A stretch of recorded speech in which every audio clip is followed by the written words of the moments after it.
नमस्कार, स्वागत है आप सभी का। मैं हूं आपके साथ ज्योति सिंह। चलिए आज मैं आपको लेकर आई हूं डॉक्टर रश्मि दुबे के पास, जो आपको बताएंगी कि आप अपने स्किन हेयर को किस तरीके से चुस्त दुरुस्त रख सकती हैं।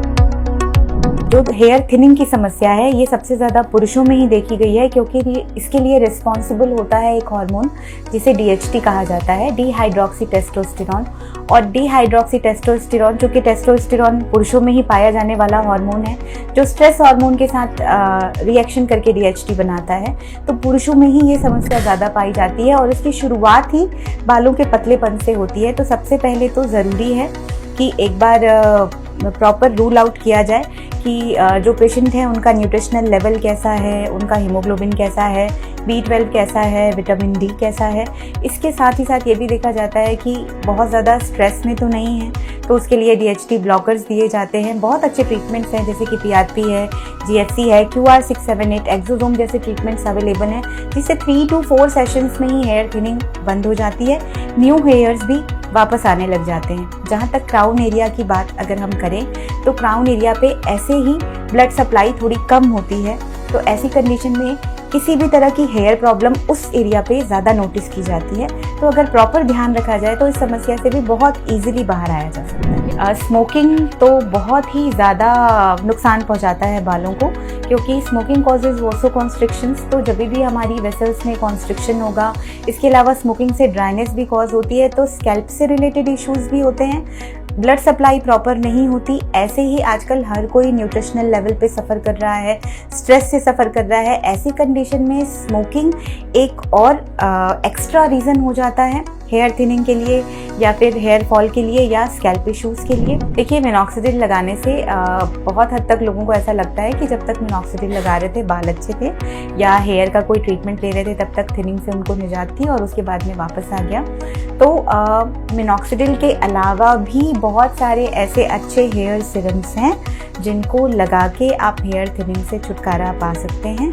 इसके अलावा कोई भी ट्रीटमेंट जब आप हेयर का लेते हैं तो आप उसको थोड़ा सा लंबे समय तक लीजिए।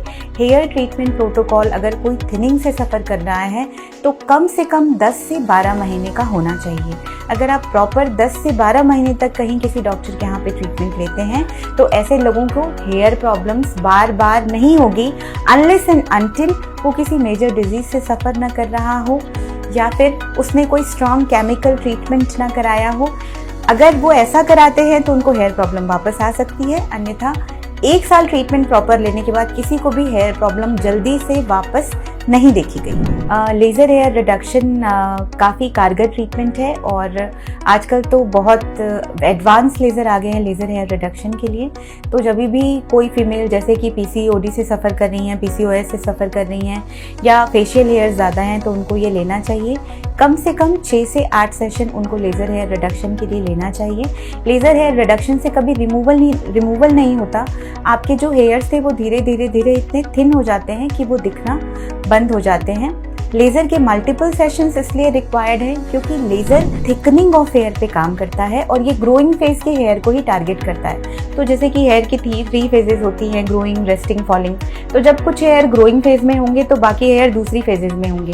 तो हर समय 100% हेयर हमको ग्रोइंग फेज में नहीं मिल सकते, इसलिए लेज़र के मल्टीपल सेशन ज़रूरी हैं, ताकि हम ग्रोइंग फेज के हेयर्स को ज़्यादा से ज़्यादा टारगेट कर सकें।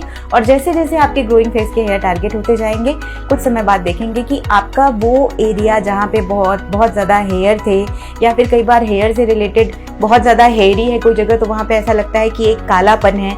कई बार लोगों को, जो लोग शेव वगैरह करते हैं, उसके कारण फॉलिक्यूलाइटिस हो जाता है, एक्ने हो जाता है, एक्ने मार्क्स आ जाते हैं। इवन कई बार मेल्स आते हैं जिनको फेस पे कुछ समझ में नहीं आता कि क्या कंसर्न है। फॉलिक्यूलाइटिस रहता है, पिंपल के मार्क्स रहते हैं, और थोड़ा सा अनहेल्दी स्किन रहता है। ऐसे मेल्स को भी सिर्फ लेज़र बियर्ड शेपिंग से ही काफ़ी अच्छा स्किन अचीव कराया जा सकता है। तो कुछ ऐसी ही रोचक और आपके लिए फायदेमंद जानकारी लेकर मैं आती रहूंगी। फिलहाल इतना ही, नमस्कार।